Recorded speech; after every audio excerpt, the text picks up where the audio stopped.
हमरा के कहले है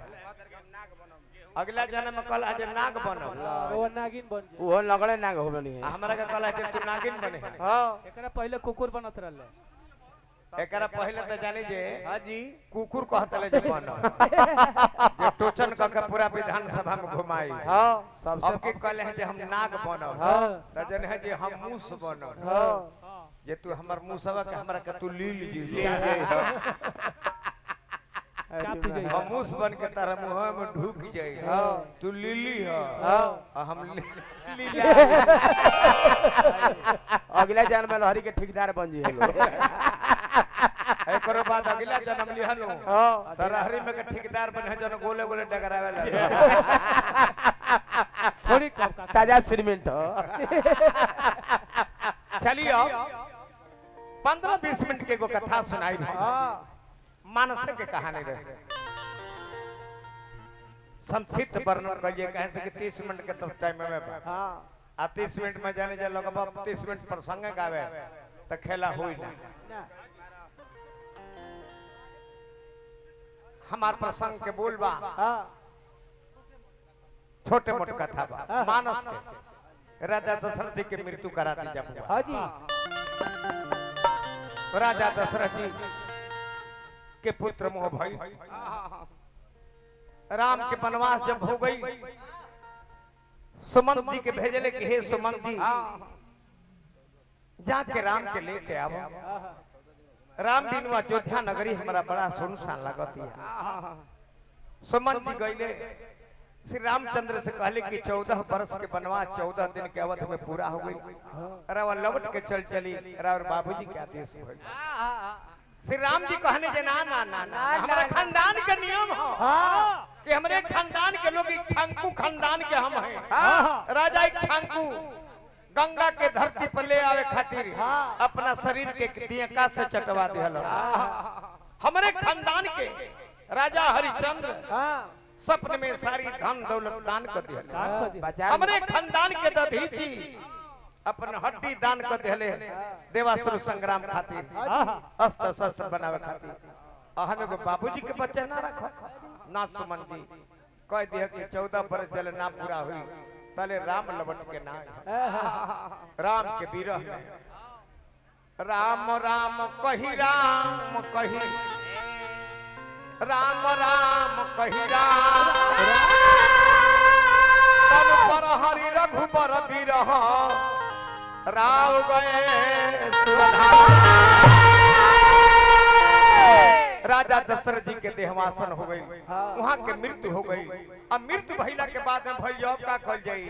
तो भरत जी के ननियौरा से बुलावल गई भरत जी जब ननियौरा से आवत रहे नगर के लोग के बोल चाल देखत रहे जे केहू से केहू बोलत नहीं जाके माई के कोई से कहत रहे लई हो कि कोठावा जटरिया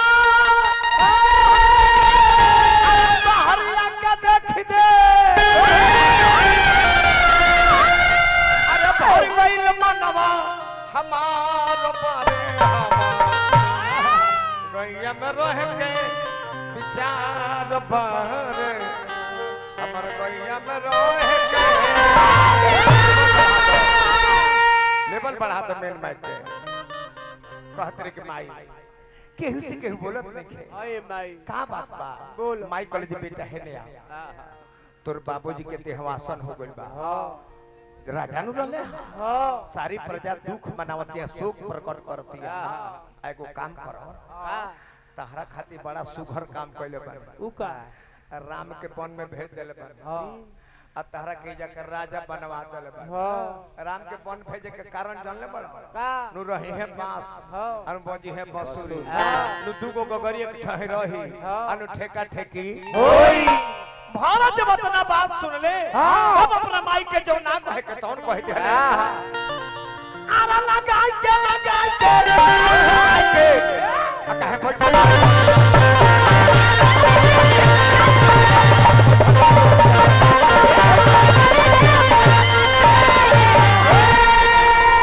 कैसे भी सवाल कइले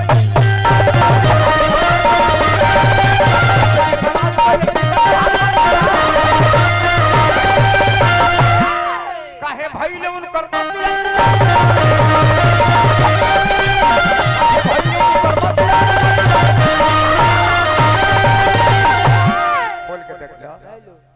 तने कर लेवल घटा देले बड़ा ज्यादा देखो है तीसरा नंबर कम बाऊ को किया रे किरण भारत मुरझाई के आ कहे बैठल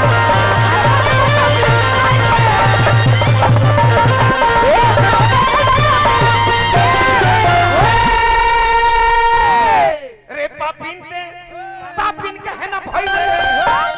अरे पापिन ते नहीं ते सापिन कहे ना हो गइल हां सांप सापिन अपन बच्चा के अपने चबा जाला हां जैसे वो कहते रहे कि हम नाग बनती हां आहा धन्य है धन्य ऐसन पाप सांप जीवन में केहू मत बन महाराज अरे पापिन ते सापिन कहे ना भइल हां अरे गिरो नहीं जीव छितराई के आ कहे बैठल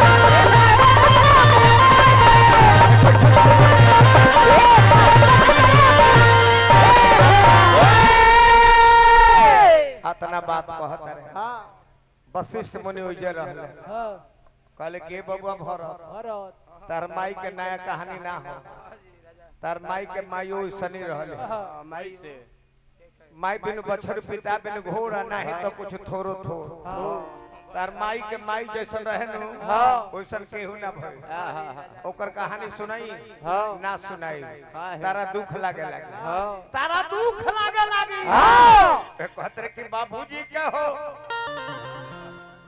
ए बाबू ऊपर मुड़ी करो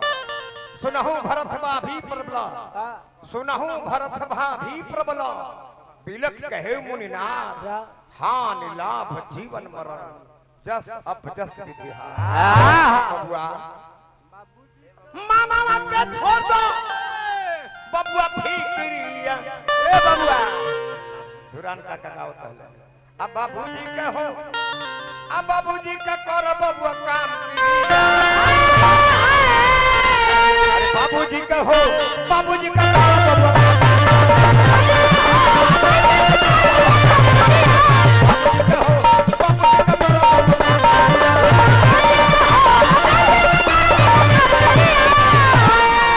कुछ ना बिगाड़ा ली तो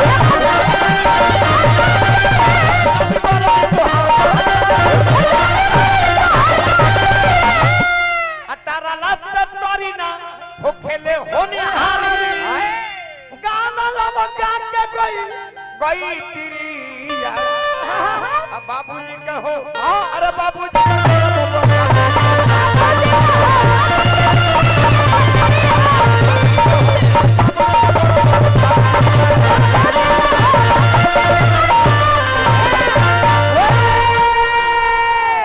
जन कहानी रोकल समय के हिसाब से कुछ काम अच्छा होला हाय बताएं व्यास में मुन्ना भैया कितना गंदा बात बोलते रहे अटल बाबा रवा पुरस्कार देनी हम मानस गायक बानी हमार कहानी पर खुश होके हई कहते रहे कि मेहरारू केकर मेहरारू रहे हमार छेद देखा के दूगो आ साड़ी ठक के ले चले एगो गोल छेद एगो दरार माने अचारा में फाटल अरे बताओ में दरार होला एहे नो ए तोरा एकरे चुटकेला के कलर ना कहे के चाहि रो ना त जब छेदवाला कहल त हमरो छेदवाला ना कहे के हां जी सेम से इनकर लइकाई के नाम जानते नहीं सब है हां जी ना छेदिया अरे हां छेदिया ई काहे धराई जेकर लइका फैका ना जिएले सन ओकर नाक कान पहले छेदा हां जी जिए खातिर हां नाव छेदिया रहे बियाह ठीक हो गई तानहर लंगड़ के त जल्दी बियाह होना न होखे हां जी बाकी पढ़ल लिखल रहले इंजीनियर पहले रहे इंजीनियरिंग इनकर बियाह भई मौगी बड़ी सुंदर है आ लोग इहे कहे जे काके कर बारात जाते रहते छेदिया के बारात काल जातिया बाकी मौगी जाने जे इनकर नाम अरविंद सिंह हां ऊ ना जाने जे लइकाई के इनकर नाम छेदिया हां त हमनी के भोजपुरिया समाज में पतो ही देखावे के कनिया देखे के एगो प्रथा चलेला बहुत परंपरा है बैठे विमलेश बाबू कहीं बैठ जाए के बाद कहीं ए महाराज विमलेश जी कहीं बैठ जाए के बाद टीम फिल्म हमरा अभियंता जी के कपार पर बैठब से बताओ कम हमरा दुख नहीं हमरा सामीनाथ भाई जी के भगना है हमरा विमलेश जी हमरा टीम फिल्म के निर्यातक हैं मैनेजमेंट हैं भाई जी कहीं कहीं जगह अब कनिया देखावली प्रथा नु चलेला रह जाए एक सेकंड तनी रुक चलेला आईडी से मेहरारू हां ए फलाना बो कहरो तनी अपन फोटो ही देखावा दिखाई आई तो 5 दिन 6 दिन तक तो सास ना तो ननद हां वो घरवे में रहल फोटो ही देखावे खातिर हां जी आई आई आई भुगतल भुगता आई रो